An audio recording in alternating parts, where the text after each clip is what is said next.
老铁们，苏 M 是哪里的车啊？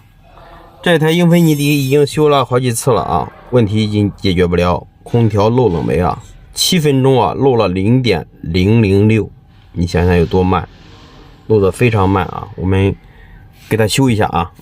首先我们先把压缩机的高低压管的密封圈给换掉啊。这个密封圈的话，部位有点烫啊，就我手里拿这个已经老化了，给它换掉。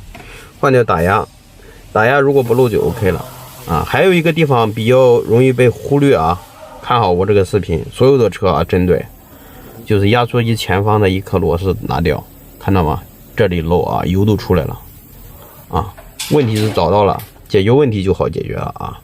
把里面这个油封换掉，就可以解决这个问题。那换完油封以后，看到了，一点都不漏啊。